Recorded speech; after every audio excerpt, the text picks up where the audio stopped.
Hello, you guys, and welcome to this new episode of Rellatable. My name is Gabriella Tomassetti. I'm so excited to spend this time with you. I'm so excited to talk about today's topic, which is feminine energy. I put on my cutest floral top just to be in the mood for today. This is such an important topic because it's been such a crucial part in my healing journey. And I think once you go through it, you start noticing the people around you, especially in this case, the women around me, when I see them operating in their masculine energy. And I just want them to wake up to their feminine energy. But I just want to start off by saying we all have masculine energy, we all have feminine energy, and I kind of want to go through them a little bit so you can understand what it actually means. Because I think when we say masculine energy, feminine energy, we can just get caught up in genders, right? And that's not really what it means. So I want to start off by saying we all have masculine and feminine energies. And there are just people that naturally feel better in certain energies than others. So this episode, I'm talking about my experience, how I've been feeling in deciding what energy I like to be in. But that's not to say that there are women that feel better in their masculine, because maybe that's just the way that they were designed and that's what they choose. You are here to write your story. You're here to live life the way that you want, and I just want you to feel happy. So I'm just sharing my experience because if it can help anyone like-minded, or it could just introduce a new idea or planting a new seed, that I always say that in my episodes, then great. That's the point of this podcast, is sharing our experiences so we can relate to one another. So let's start off with masculine energy. Masculine energy is, I want you to think of it as logic, okay? So it's when you think, you're overthinking, or it's the energy of doing. So going to work or making something happen, right? Feminine energy is feeling. It's being in tune with your body. It's being in tune with your intuition. So what happened for me, I grew up on masculine energy. I was raised by a very strong family of very strong women, that it was like, no, you got to do it yourself. Go, go, go, be a boss babe, do it. And I was just raised with that mentality, with that energy. Everything I did it myself. I didn't want help. And it's exhausting. Let's be honest, it's exhausting because you naturally have an energy that you want to rest in. And I noticed how being in my masculine energy was just so draining to me. And it showed up in everything, not just in the way that I was showing up in life, in my careers or whatever I was doing, but also in my relationship, because a relationship, two people, your energies should be polarizing. So if you're in your masculine, then that's just going to drive your man to be in a more feminine, which does, again, it's not the gender of like feminine. No, it's just maybe receiving more. So then you find yourself in a place where you're just giving, and you struggle with receiving. So when I realized, oh my God, I don't want to be in my masculine so much. I don't want to be just me all the time, making things happen. I want to learn how to receive. And that's a big thing, is that when you're so used to living a certain way, like it's just second nature for you to be in your masculine, and you want to make that switch, it requires intention. It requires a lot of being mindful and constantly reminding yourself, wait, hold on, no, I do allow myself to receive. So affirmations for me have been super important, because I'll notice how like subconsciously or unconsciously I can start acting a certain way in my masculine, and then my feminine was like, no, relax. And so I want to talk about the feminine energy. And, I already talked a little bit about masculine energy, which is the energy of action, of doing, of pursuing, chasing, making things happen, logic. Feminine is about receiving. It's about being soft. It's not to be mistaken with being weak. The feminine is not weak. It's highly powerful. A true divine feminine is also dark, which is mysterious, which is sensual, which is just, it's like the richness, right? It's all the things. So the feminine, for women, it's so important. I mean, for everyone, right? We all have both energies, but for women, our superpower is in feeling. And what happens, we don't notice this, but we go through life in our masculine energy. For example, something happened, and I'll just be in my logic brain analyzing what happened. Oh, let's say there was a falling out. Then I'm just in my head of, okay, this happened. Just analyzing and processing. And you can come to the conclusion. You can say, you know what? I understood what happened. I understand that there was this falling out, and I know why this person did it, whatever. But there's never truly any healing because you never allow yourself to feel. So it's so important to talk about this because in general, like I said, we all have masculine and feminine energy.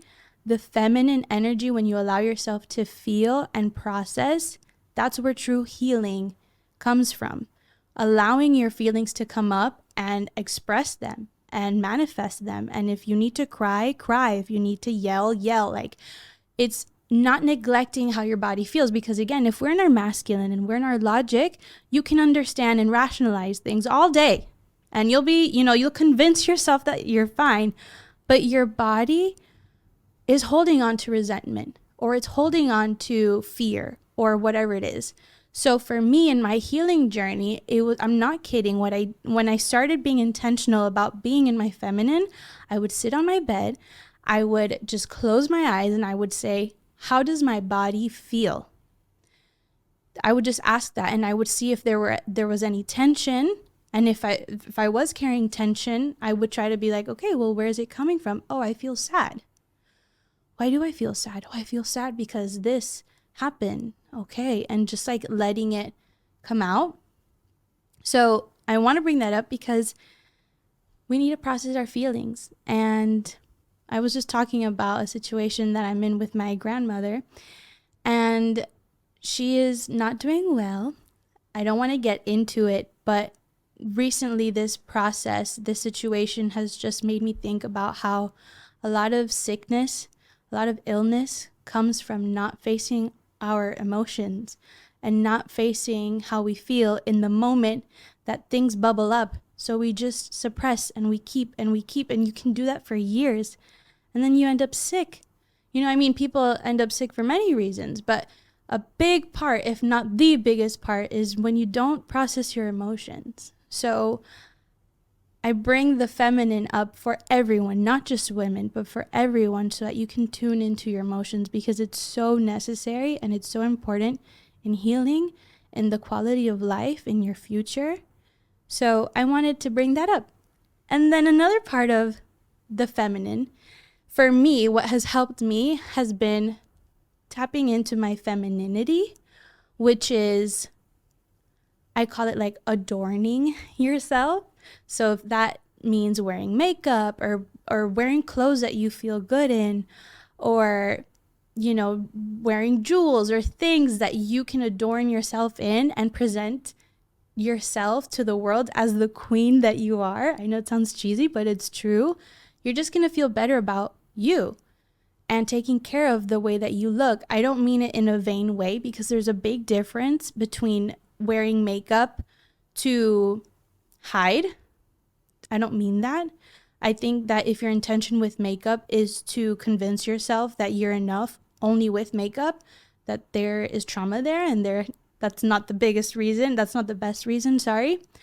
But when you can use makeup, when you can use that femininity of looking your best for yourself, and maybe for you, looking your best doesn't require makeup. Maybe you're a girl that just a good shower, clean hair, nice perfume, you feel good about yourself. That's what it is. I'm not saying everyone needs to wear makeup and be a girly girl. If that doesn't resonate with you, don't lie. But whatever makes you feel good, whatever makes you feel like when you look at yourself in the mirror, you just feel great.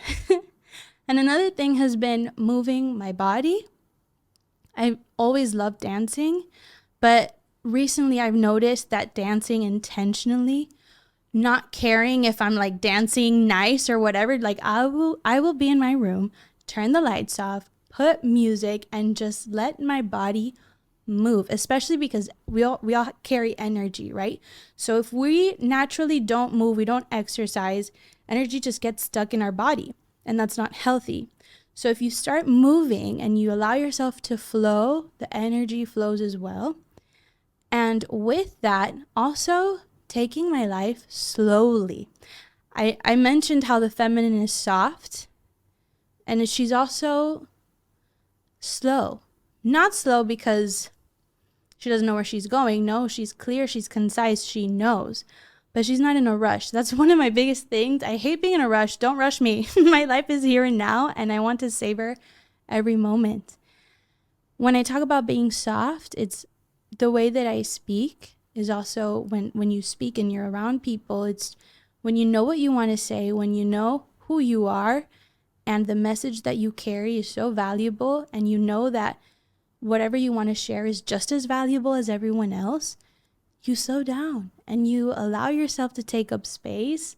You say what you need to say, and you can say it in such a delicate way. I don't know if you've noticed people that are just like all the time, and it's like, relax. Relax, taking a deep breath. It's okay. What is it that you want to say? Calm down. That is very feminine when you can like tone it down. But I think overall, a true feminine is someone that can rest in her feminine, but can also tap into her masculine when necessary. This is not about neglecting one or the other. It's about knowing when I can tap into my masculine, because, you know, we need to go out there and work. There are highly ambitious women out there, and that's beautiful. But I think it's knowing when things have a time and place. Because, for example, you can be an absolute boss babe and run through both your feminine and masculine, but when you come home to your partner, I don't think it's the best situation if you're meeting your masculine with your masculine, you know? So it's kind of just like, where do I show up in life and what energy is required from me? So yeah, I wanted to share this. Also, now I just thought of this, but it's so true. This is so part of being feminine, or the feminine energy. The feminine energy aspect is your intuition. And as women, we don't even know how powerful we are.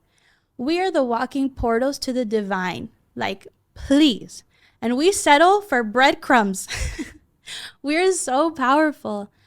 And we are the ones at fault when we don't pay attention to our intuition. We're always being guided.